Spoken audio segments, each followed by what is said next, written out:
Alrighty. So we'll get it going. So the first question that came in was around action, and it was around, is my action too high? Now, a photo was shared in, which I can't share here, but basically the question was around how high the action is.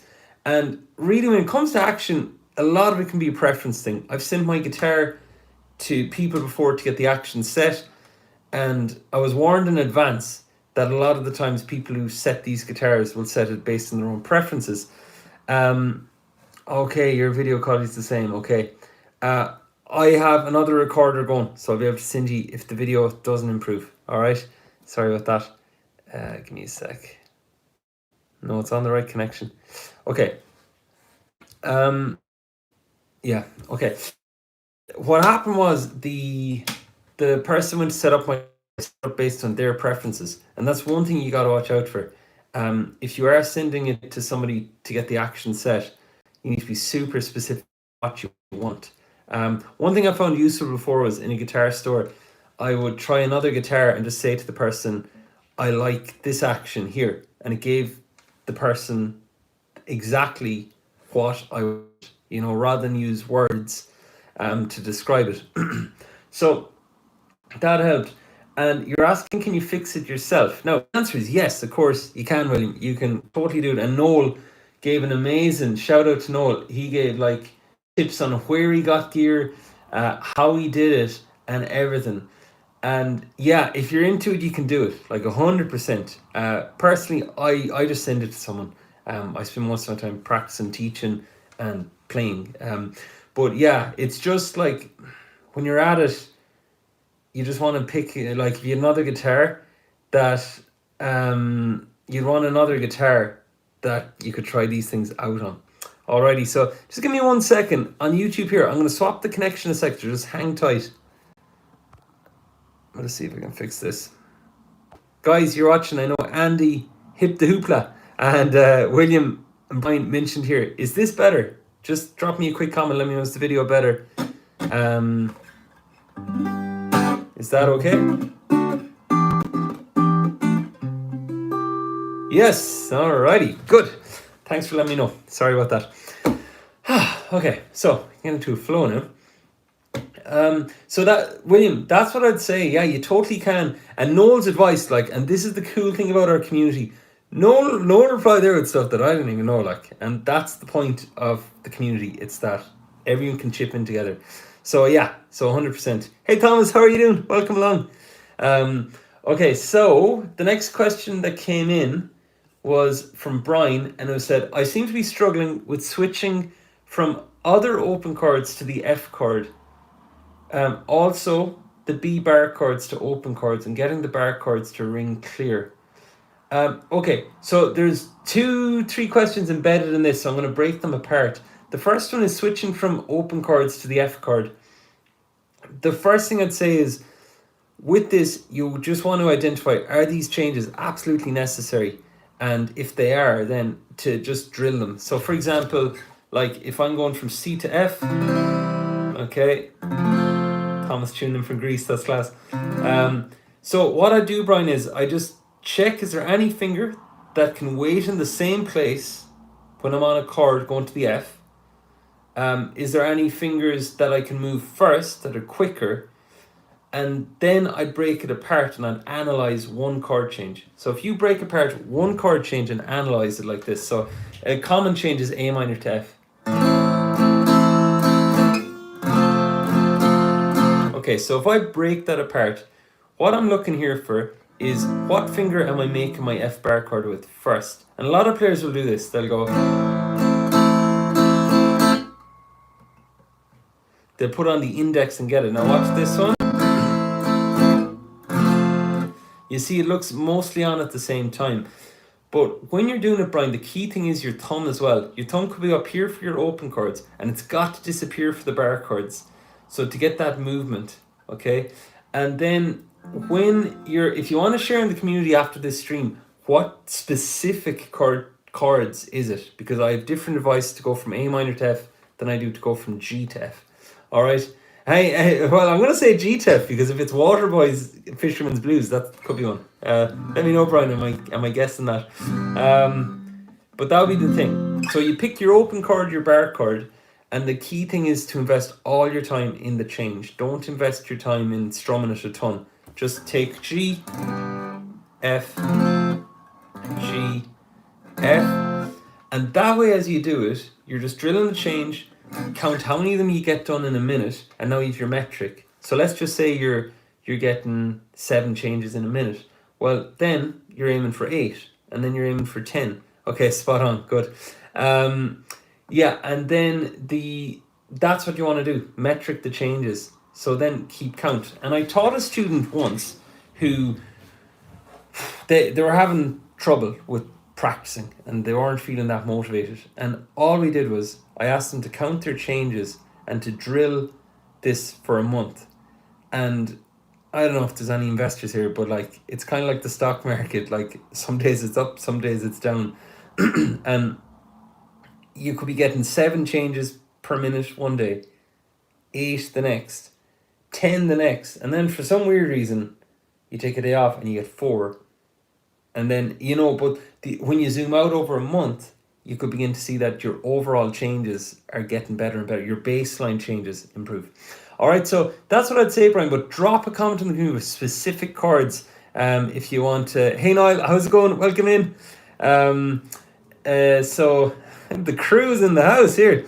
I'll have to be setting up a private Zoom room for you yet. This is cool. Yeah, so that's what I'd say. Then the B, yeah. So this is more around the drilling the changes, Brian. So that's what I'd say. And getting the bar chords to ring clear. I don't know if you've seen that video. Just YouTube after this bar chord trick will save you hours. If you look that up or enter bar chord trick, Dave Donoghue, and you should see a tip I have about getting them to ring clear. It's helped a good lot of people, so that would be a thing to try.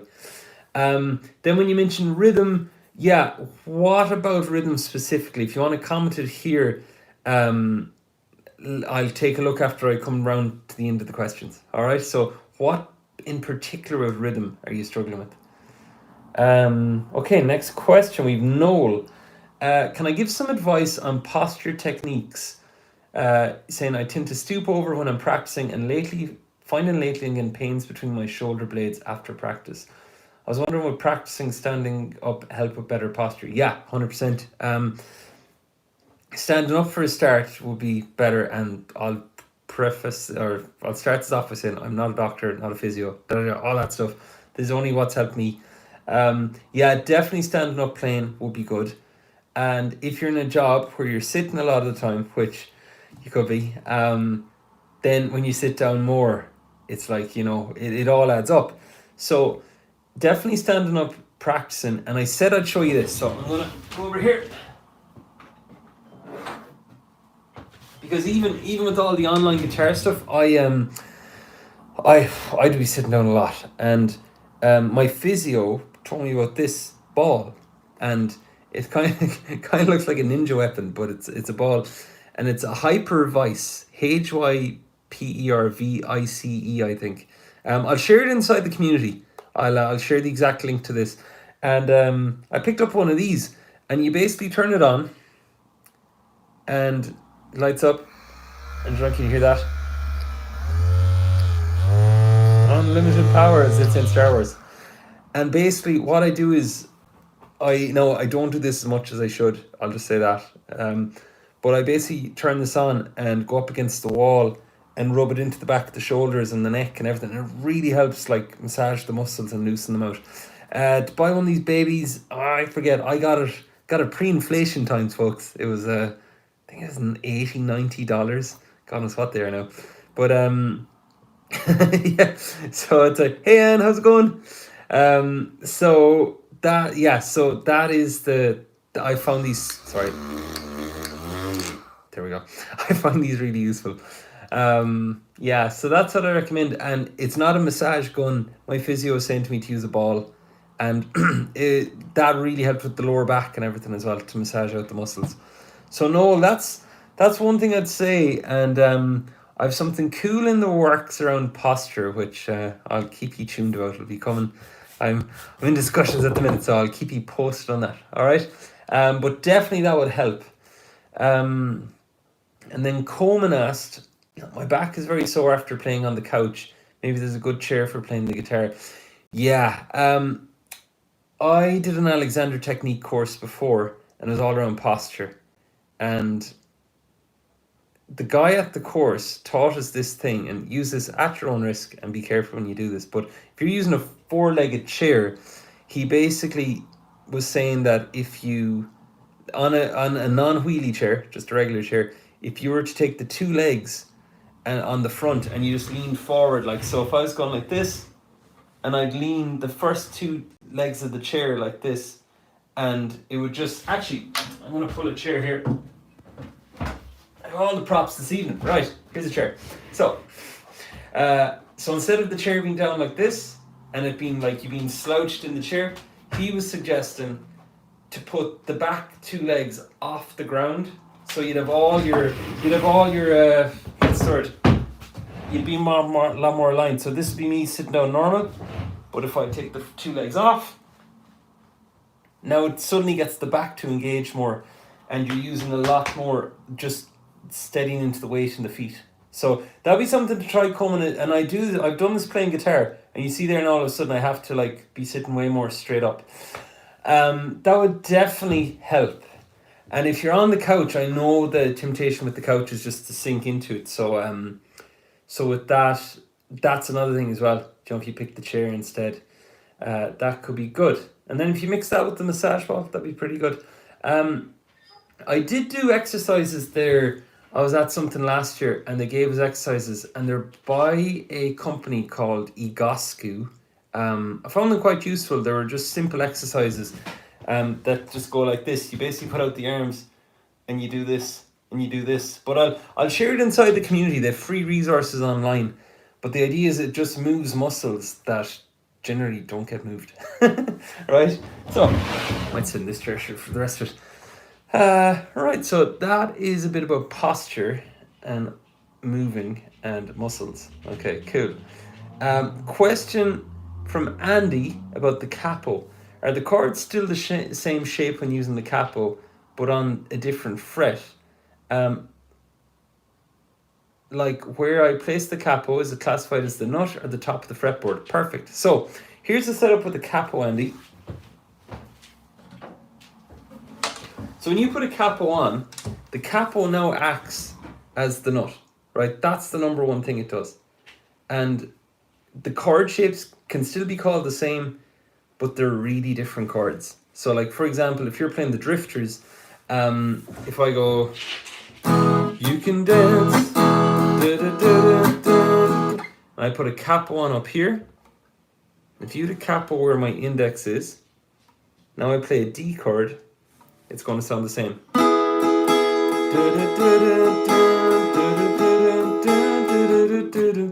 So yeah, so with using the capo, Andy, you're going to find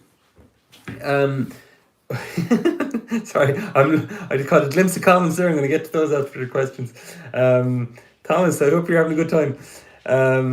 So basically with the capo, you put it on and it's going to help you move around the songs. So the main thing with the capo, I'd say, is just learn to put it on, play some open chords with it first, and all the theory side of what it does, you can stay away from it for a while.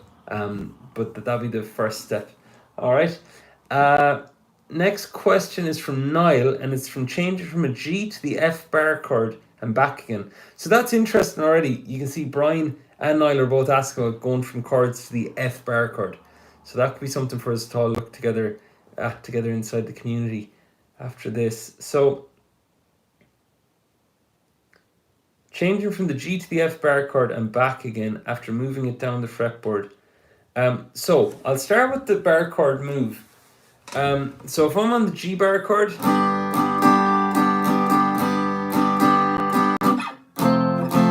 the first thing about moving from the G bar chord to the F is notice the way I'm pressing here,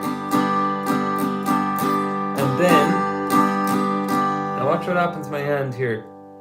I totally relax. And it's like moving a capo. So Andy, if you're moving a capo and you're like taking the tension off it to move it back down, we do the same with our hands for barre chords. So I'm here, I go here, and I press on. Okay, the thumb position as well is key. Like here, that's me pressing. Now watch, I relax. The thumb's lifted off, and it's that slide and glide we talked about last week. Okay,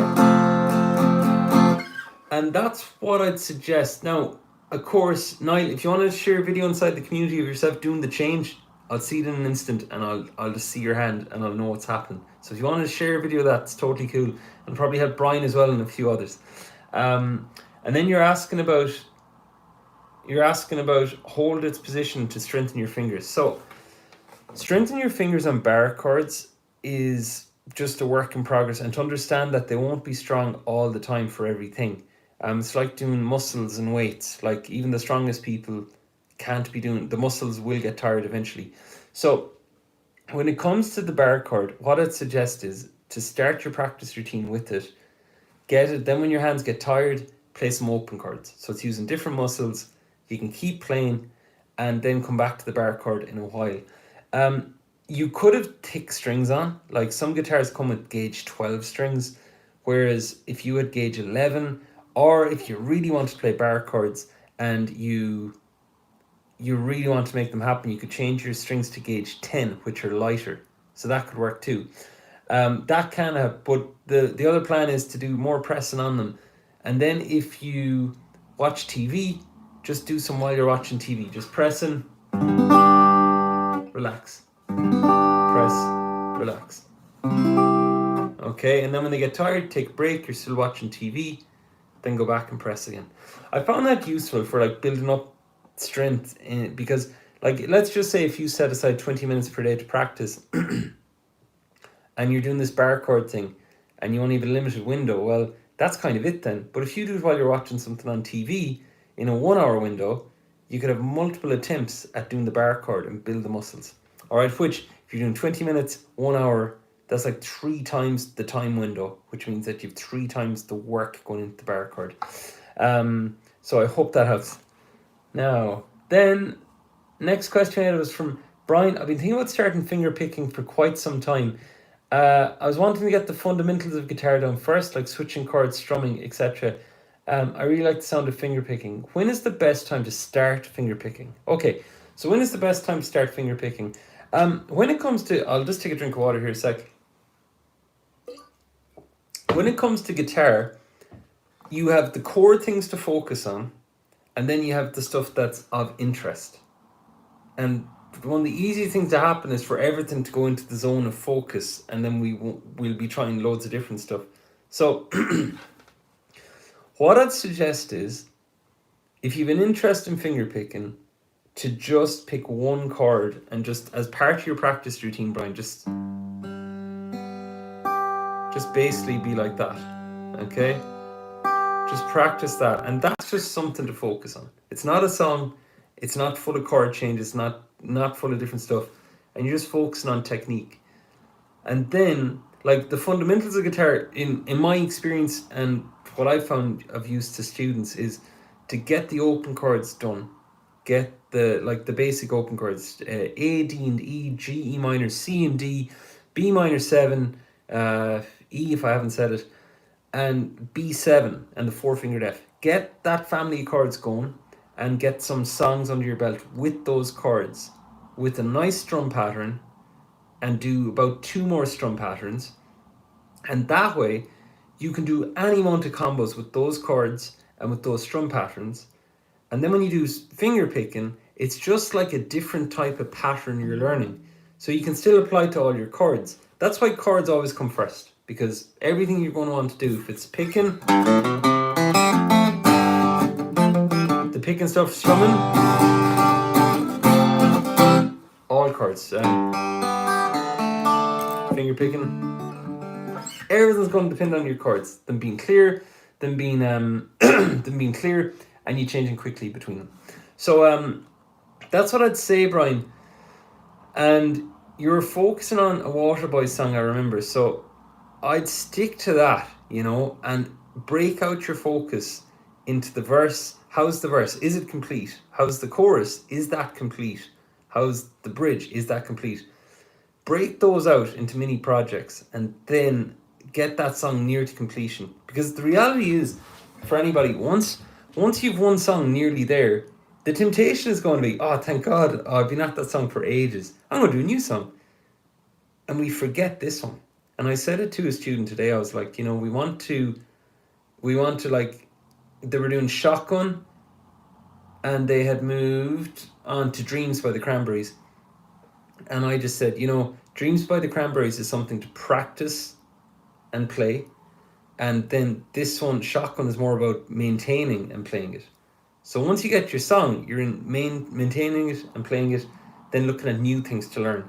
And that's why, like, if you're at barre chords, you're at strumming, you're at fingerpicking, like, there are 3 different disciplines.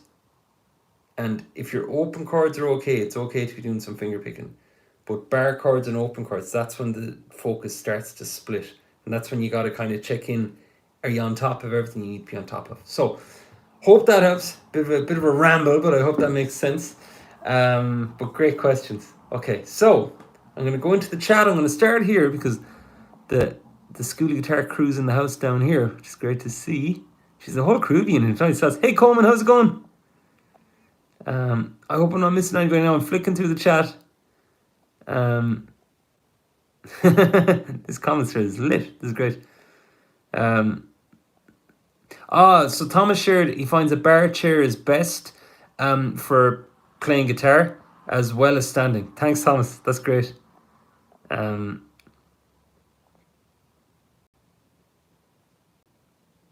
Excellent. Yeah, Brian, 100%. Yeah, stick to... So sometimes you do have to revisit the basics and basically just check is everything intact. I often say it's kind of like, before a spaceship takes off, a rocket, whatever they're called, shuttle.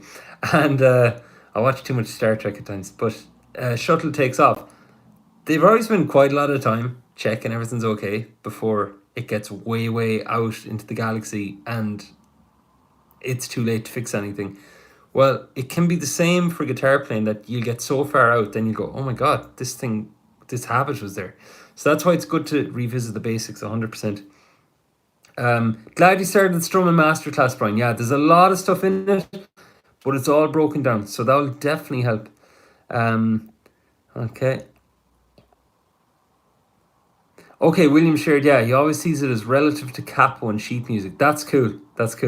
William, we're going to have to get you given some advice on sheet music inside the community. You're the man for the reading. Okay, question here. How to improve barre chords transition? The first thing I'd say is with barre chords transition, you want to just pick one transition. Don't try all the transitions on all the barre chords. So whichever one it is, just isolate it and drill it. I would go as far to say I would Google or YouTube or even chat GPT it, like whatever transition you're after, look it up. Because if you're finding one in particular tricky, like that GTF is a classic one. If you're finding it tricky, odds are somebody might have a piece of content made on it. Now, I don't have a piece of content made on every single barre chord transition because I generally, like inside with videos, somebody could show a video and I'll kind of give pointers to that one. But yeah, that would help. Just stick on it and look at your hand movements and drill it for the minute and keep metricing the changes. Okay. Question in from Niall. How's it going, Niall? What is the best way to practice the E shape, C shape, D shape chords on the top 3 or 4 strings on the D? Appreciate the detail. This is good. Okay, so Niall is playing a 4-chord song and he is wanting to change the types of chords he's playing. And to do that, he's using C shapes, D shapes, and E shapes. So for example, if I was doing this chord progression, open chords. Now, if I want to do C shape,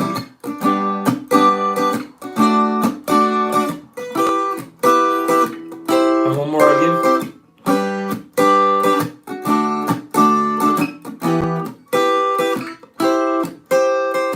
Alright, so that's a way you can play the same 4 chords using different shapes. So Niall is asking the best way to practice it. Okay, the best way to practice it is find the chord progressions, the exact ones you want to do in the song, And for example, that's a classic one, like, you know, the GD. So top 3 or 4 strings. So I'd be doing G, D, E minor, and then C. Right? So with that, all I'd be doing now is, and this is where we sometimes forget the basics. I treat this as if it was my first ever time playing chords on a guitar. I'd look at a shape, and then I get the change here, and I go back and over. Is there any finger that can wait in the same place? So as you see here, the ring finger just slides back a fret. Okay. And then my index goes up 2 frets here. So I'm just drilling them back and over. But the important thing is it's easy to lean on the ears, so make sure you name them. So that's G, that's D, that's E minor, and that's C. So that's what I do now. And I know you sing and play a ton, which is great, and it sounds class. And the videos you shared lately have been great as well. And like, what you want to do is, you want to remember we're going back to basics, so take them on their own. No singing with them, no strumming with them, no trying to go too fast, no trying to do it all at once, just take the chords and drill them. All right, so that's what I'd say. And pick one song to do it on first, and just get that first. You know, that way you'll have a completion, and then you can add it to the next song. And especially if you use chords with the same, use songs with the same chords. Alrighty, hope that helps. Okay. Nice. Coleman shared best finger picking song to learn, Everybody Hurts by R.E.M. That really helped improve his finger picking. Yeah, that's a great one. So if anyone's unfamiliar with it, you're on D. And then G. Okay, that's a nice one. You have a nice length on each chord. And that's a good, if you zoom out from that song and go, what's the framework? You're on 2 chords and you're on them for quite a while, so you've time to relax into the pattern. And that rule framework can be helped for any song you're looking to strum, finger pick, or pick. Okay. Hey Noel, how's it going? I piggybacked on your advice there earlier. I didn't do it much justice like you did, but I told them they can check it in the community. But it's great. Okay. Yeah, that'd be cool. Well, there'll be ear training coming next month for sure, William. So, but could definitely do with your expertise on the reading. That is for sure. Okay. Okay. Question about bass there. I'm not too familiar about bass, so I can't answer that. But what I would say is, like, just hit up YouTube. There's good review videos online. That's what I do if I'm looking for any gear. I want to hear it. I want to see it. I want to get opinions on it by both the person, and as long as they're not totally affiliated with it either, because you know, some videos you look up online, somebody just give you all the benefits, and it's because they're an affiliate. So just try and get a few different opinions, and then look at the comments as well. Reddit can be a good place to go because it's ruthless, so you'll find every opinion there. So that would work. Deadly. We're getting thumbs up for William here. This is good. Hey Andrea, how's it going? Thanks for making it. If you have any questions, post them in here by all means. So actually, one thing I'll touch on is just strumming. Like, I know I pointed some of you towards a video about strumming sounding less mechanical, but just a quick recap on that. The trick with it is, if you're strumming and you're like, oh, it sounds a bit mechanical, or finger picking, again, they're both patterns and they're sounding mechanical. All you got to do is, you just got to, like, I'll use finger picking for a change. Stay on the one chord and listen to the tone and relax your hand.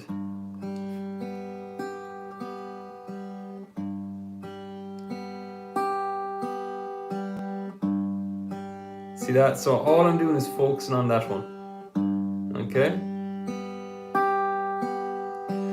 And that way, I didn't have to concern myself about singing and playing.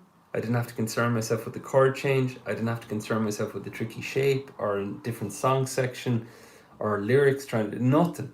I was focused. It's quite mindful. I was focused on this and this. And that's the first step towards making strumming and fingerpicking not sound so mechanical. And the next step with that then is to observe it with all the senses you can. So of course, like, feel is one we're playing, but that's kind of hard to decipher. But visually, if you notice your fingers look a certain way when it sounds mechanical versus when it sounds nice and light, that really helps. Okay, and that's where you work on your hand independence, because if we try and go light on one hand, like the strumming or the picking hand, oftentimes our chord hand will lighten up as well, and we kind of want that to press hard and this to press light. Okay, so that'll be a small bit about sounding less mechanical when it comes to strumming. Now with that on top of it, like, then what you want to do is, let's say you're working on it, you're bringing conscious awareness to it, and then what you can begin to do is you can begin to just get it on that one chord, then try an easy chord change. So if I found it easy to go from G, then go to D, what you want to do, you want to check, are you still keeping it light even after the chord change? Because your focus would have been on playing nice and light, even without singing. Then as soon as the chord change comes up, we can go, oh, chord change. And our focus goes to it. And our focus stays on it even though the job is done. So you want to bring your focus back to going light like that. Okay? And even though I'm a fan of you not looking at like this hand here, always looking up here, it's okay to do it for a while if it's helping you strum light. So let's say you've done that with an easy chord change. Then you get an easy chord progression and you do it on that. And you're looking for the same stuff. After a chord change, are you managing to still keep it light? And then, before you add singing back in, the trick is to record yourself and sing, and observe the video afterwards and just see, do you maintain the lightness in your playing as it continues.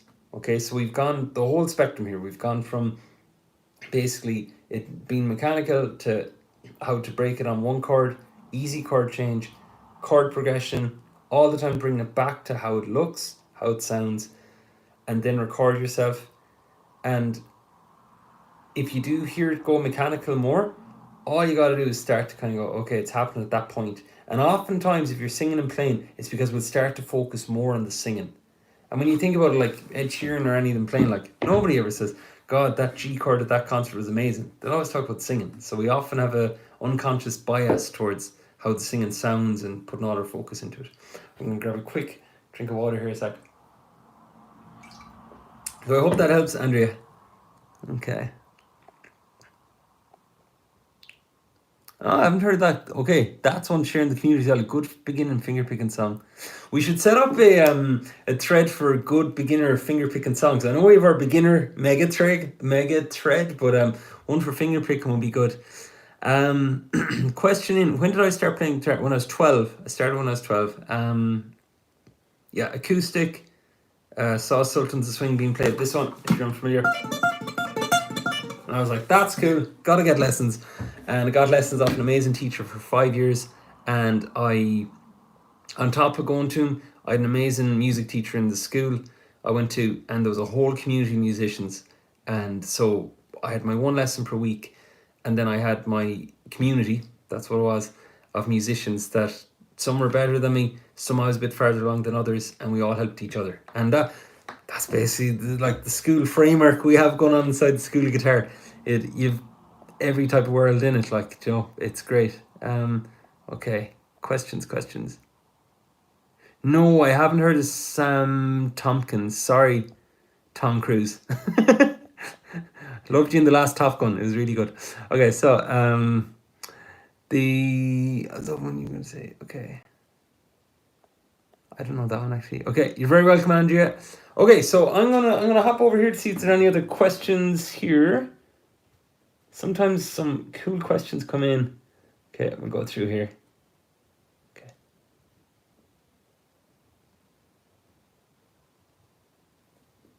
I want to learn blues guitar. Where should I start? Where should you start learning blues guitar? Okay, if you go looking up blues, obviously you'll be sent to the greats, and they're great. But really, the blues, the first thing is the chord progression, and with that, you'd want to look at just getting 3 chords, and I'd stick with the open chords, because, like, and Marcus, this is for you, so this is coming from Marcus. I would start with the open chords and start with like E, A, and B7, and I just get the format of the blues into my head first. That it's going E, and then E7 if you wish, and then A7 if you wish. You can mix A7s and E's back and over. So you see we're only on 2 chords. Your ears, if you're into blues, you see it goes to that chord.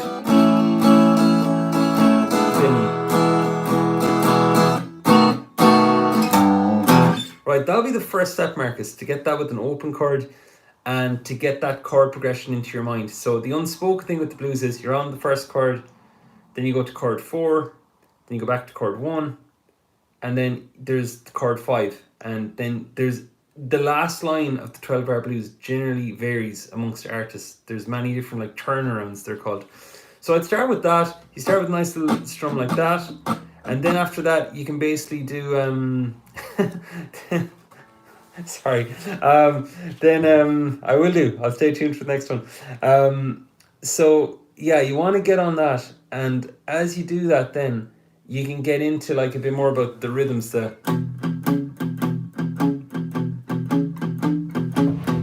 But see, they're already built now in the sound of what you're doing here,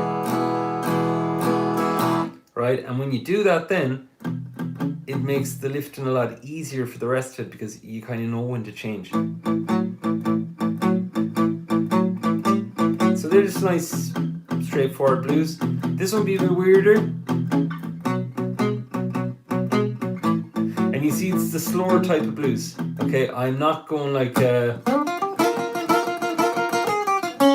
not doing that. Okay, so that's what I'd start with, Marcus, and nothing else matters until you have that, because the thing about online is you could look up the blues and then you learn a bit of a lick like. Now you've that, but where do you use it? What do you do? Where do you go? So open chords first. Okay, hope that helps. Best gauge string for guitar. I love 11s. I know you can get 11s that mix with 12s, 12 on the thicker strings, but I love 11s. The reason I love 11s is you can do bends on acoustic. Okay, the tone isn't as full as 12s, but I just love having the option to break out a bit of a mini solo or a lick if I want. Thanks, Haley-Bug, appreciate that.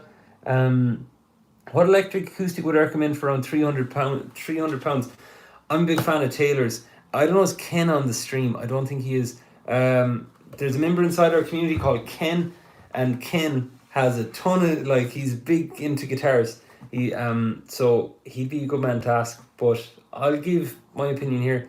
£300 a Taylor. I love Taylor's. Like, the Baby Taylor is my favourite one. I'd say it'd be around the £300 mark. And you just look at Baby Taylor BT2. That's the one I have here. And there's a Big Baby you can also look up.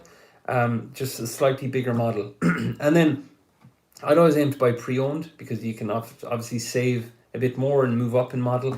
That would work as well. Hope that helps. Drop me a DM if you need to know anything else. Okay, please tell me, for worship in church, what's the best gauge string?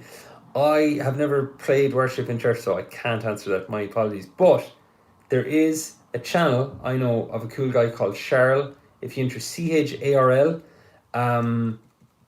if you enter Charles Worship Guitar, I know he's a really big channel. So maybe check that out. He might have something on that for you, Chetty. Okay, hope that helps. What's a song I find always works in a live situation? Any song that people can join in the chorus on. Which, Don't Look Back in Anger, I've yet to see that song not go down well at a gig. So yeah, so Don't Look Back in Anger would be one.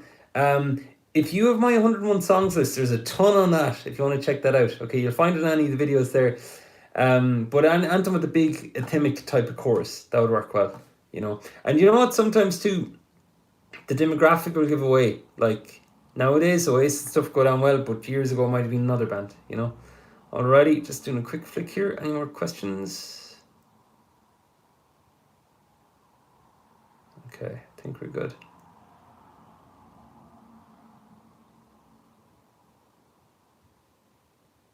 Okay, Rowan here just shared a good finger picking song for beginners is Misty Hill. I don't know if I'm familiar. No, I'm not familiar with that, but if anybody's watching, Misty Hill is a good one. Okay. Okay. In there. Okay, cool. So I'll just share this here. Somebody who attended the last live session, I told them how to, they said, you told me how to improve my strumming. I did what you told me, it worked out. That's cool. Okay, so like just for any sort of steps I'd give, the key thing with it is just to put it into action. And even the smallest stuff, some of the stuff I'll suggest will seem so simple and easy to do and straightforward, and it'll be easy to put to the back burner and go. It has to be harder than that. But the key thing is, like, every song, you can break it down to its smallest detail, and like in a car, it can be broken down to nuts and bolts. Like, and that's, sometimes I'll just give you the nuts and the bolts, and when you drill those and you put enough of them together into enough moving parts, it can add up to the song. So just want to share. Thanks William for sharing that. That's really cool. Okay, let's check. I see the crew talking with Tom Cruise here in the comments. This is great. She's A-list celebrity in the house, folks. Okay. Noel shared Sigma have a fantastic range of acoustics. They were formerly owned by Martin Guitars. Well, that's cool. Check them out. That's cool. They get better with age. Okay. Hey, that's okay. I just saw a comment there about being good in English. Well, listen, if you just type your best and I'll see can I decipher it and answer from there, okay? So, folks, any other questions? Send them on. I'm checking here. I'm just looking here. Okay. A question, a good one here. Yeah, I'm gonna go for this. Okay. Thanks, Niall. Niall said my videos are a lot of help. I'm trying my best at bar chords. Keep getting damp notes. Niall, so you're watching on TikTok. Drop me a message on TikTok. I have free resources I can send you. All right. Now, then about finding songs to suit your voice. Noel, I know you've asked about this before as well. Okay, the key thing is about songs. So I'm actually going to give this like 3 or 4 minutes. Okay, so you find a song and you go to listen to it and you learn it. You look it up, you learn it. You're going to get the chords that the song is written in, and that means that you need to sing it the way the person sings it, which is a huge problem if you're learning songs like artists like Bon Jovi, Guns N' Roses, who else? Metallica maybe, stuff like that. And then you're faced with the dilemma, well, I need to change the chords I use, or I need to use a capo, like Andy was saying earlier about using a capo. So you could put a capo on, like if I was doing the Drifters, don't forget who's taking you home, or the songs is gonna be, oh darling, save the last dance for me. Right, that bit. Like, don't forget who's taking you home. It is taking you home. It's too high. Now, what I did there was I took the chords and I did a thing called transposing. I basically knew the framework of the chords I was playing, and without a capo, I budged them all up higher or down lower to suit my voice. Now, the key thing, the number one thing you need to do to make a song suit your voice is you need to figure out what's the highest point in the song and work backwards from there. So there's only one part of the whole framework of making songs suit your voice. So I'll drop this one here. And let's just say, you know that song, When a Man Loves a Woman? Right? All you need to do is find the first note.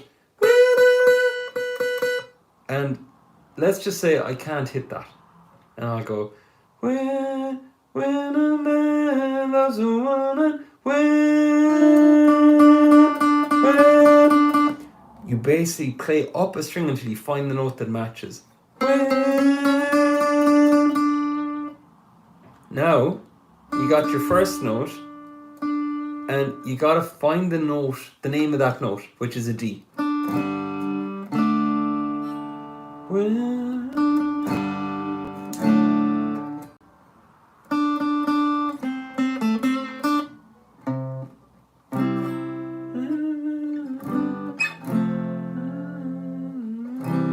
Right, so what you do then is, and you see, you gotta give time to space out as well and find the notes. That's the other part. So you're using your ear, you're mapping it, and then you backwards engineer the note. So like, for example, whatever the first chord was, whatever the first note was, let's say When a Man Loves a Woman, that's the first note it really is. And that would mean in the ultimate guitar tab, it would write, or the sheet, it would write, you put a capo on the 9th fret and you play an F, right? So that's what I'd be doing. Now I'm after finding it down here, and visually I've got to think, okay, so now I need to take the capo off. If it was this note, going to F here. Now it's this note, going to F here. See the way visually I just took the same relationship, same pattern. The hardest part of this is finding the note. And it's like ear training, where you're humming it and laying it and just trying to find the one that suits. So now I've found it, and I just put the capo on. And the rest just matches. So that came from the highest note. Hope that helps. It's tricky to give a snippet of that. It goes so in depth. But anyways, alrighty. So we've 8 minutes, folks. I'm gonna go. Great question there, Niall. Okay.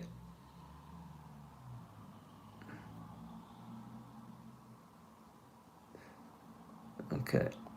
Yeah, true as well. You can put the capo. You can sing in a lower octave as well. That can work. And then what you can do is like, it'll depend then on the song. Some artists, like, you could be down an octave and then you have to go up an octave for the next bit of it. It can depend, like, I don't know, there's Fleetwood Mac songs on before, but that's a good one too, definitely. Thanks, William. Question from Andrea. Do you need to know some music theory to play as well, or make it easier to understand? Yeah, like the way I approach theory is, I'm like, you just need the amount that is usable for what you want to play right now. So as an example, like knowing the relationships between chords can help greatly, because when you know that, you can kind of look at chords and kind of go, that's what's going on underneath the hood, and then you can play around with it and move them around. So for example, Andrea, like a first step would be knowing the numbers on the chords. So like, let's say you're playing a Passenger song, and instead of just learning the chords of the song and singing the song, you could suddenly go, well, what key is this in? What numbers are those chords in that key? And like, for example, I was saying the blues earlier, I was saying numbers like 1, 4, and 5. Well, in each key, there's chords that have specific numbers. And when you can take them that way, you can suddenly rearrange them. So yeah, so that's what I'd say. Like, as a good first step, Andrea, you could take the Passenger song and kind of just go, okay, so what chords, what key are those chords in, and what numbers are they? And then you could take a different song or change the key of it and use those numbers to play that key. So for example, if you put a capo in a different position and used a whole new set of chords to play the same song, that would really rewire the whole thing of going songs equals chords. It would be like songs are chords, chords can be made up of this, and I can rearrange them. Hope that helps. But only a little bit of theory at a time. Like, I've seen it happen where players will like learn it to recite it, but not use it. You know, that can be the problem with guitar exams too, like grades and stuff. But good question. Okay, let's see. What are the questions that we got? Right, folks, this has flown, this session. We're down to the last 5 minutes. Okay.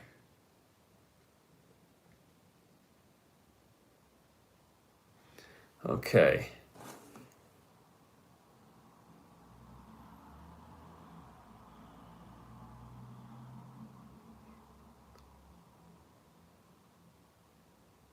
Okay, someone's wondering, question here, wondering how long to be at his level. So let's just say,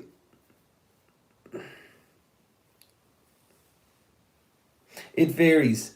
I've been playing 25 years, and I practiced, like, once I started teaching, my main obsession became trying to teach better rather than play better. And like, I did all the shredding stuff, did all the like tapping, Eddie Van Halen stuff. But the key thing I'd say is, like, use your time on the instrument wisely and focus on where you want to go with it. So all I wanted to do when I started was play Sultans of Swing. After that, all I wanted to do was Thin Lizzy. It was Chinatown, I think.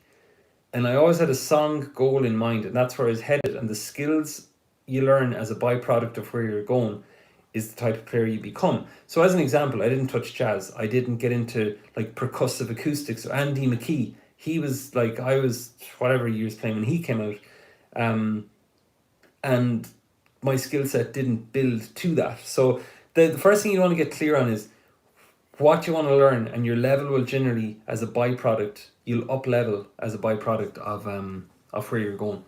So that's what I'd say. And then make time for the new hard stuff rather than staying in the stuff that you always play and that's easier now and that like is your standard. So whatever you can play is your baseline, and then identify what's a big reach beyond where you want to go and start learning snippets. So like I would have spent 3 years learning a song, 3 whole years learning the song, and in the meantime I would have learned 20 songs. Oh, more, sorry, lots more. But like there was always this big song in the back of my playing mind. So you know, and depending on your age, teenagers, and if you're retired and you have the time and the luxury, like of time, without too much responsibilities, yeah, you've time on your side, you know, that's a great thing. So I would have been doing 5 hours per day easily, but doing the right things. That's the other thing. I could have spent 5 hours doing other stuff, you know. So hope that helps. Okay, so let's see.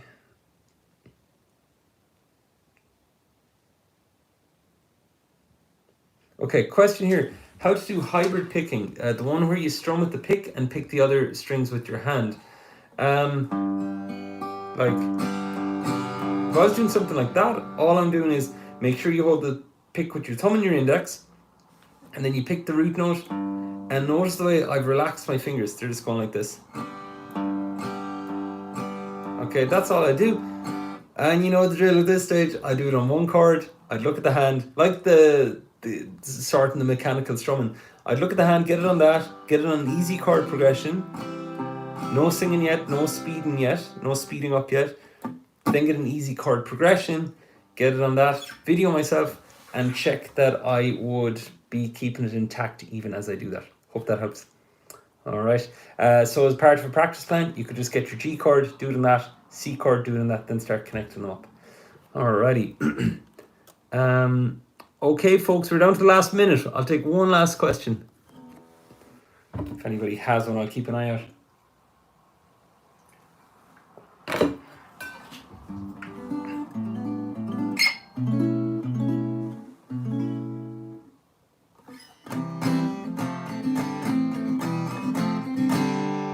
Nice. Niall was saying he transposed Green Day Good Riddance for himself. That's cool. Yeah. Thanks, Coleman. Coleman saying he loves seeing me work things out on the fly. Tom Cruise, stay away from that sweet picking. It's no good. Sweet picking advice. I don't do sweet picking. I never got into it. Like that. That was the closest I got, you know. Again, just pick something easy. Pick, like, same advice as chords. Pick one thing, focus on it, and just focus on your technique and just keep drilling it that way. Okay. Well done, Anne. Anne's working on her G sharp minor 7th. Okay. Okay, last question I'm going to take here. And Coleman said, love seeing me work things out on the fly. Yeah, definitely on the fly. Okay, how to make a good practice routine. Brian, so I'll answer this super quick. I'll go more in depth on this because I'm setting up a call between a group as well, by the way, to talk practice routines in particular. Thomas, glad you made it, and thanks. Enjoy the rest of the holidays, and we'll see you in the group. A good practice routine is basically you work on what you have, like your chords. And for starting out, Brian, I'm going to just totally go in for starting out because I know you've been playing for a length of time. Get your 4 chords. Are they all clear? Can you go quickly between them? Do your chord changes. How are you holding a classic strum pattern on them like this? You're welcome, Andy. Okay. Get the chords on that.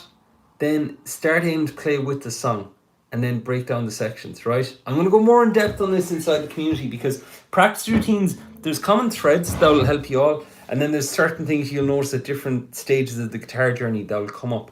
But that's the first thing I'd say, Brian. Just get on the chords, get on the chord changes, drill those, and then your strum pattern. How are you holding down a strum pattern with the chord progression?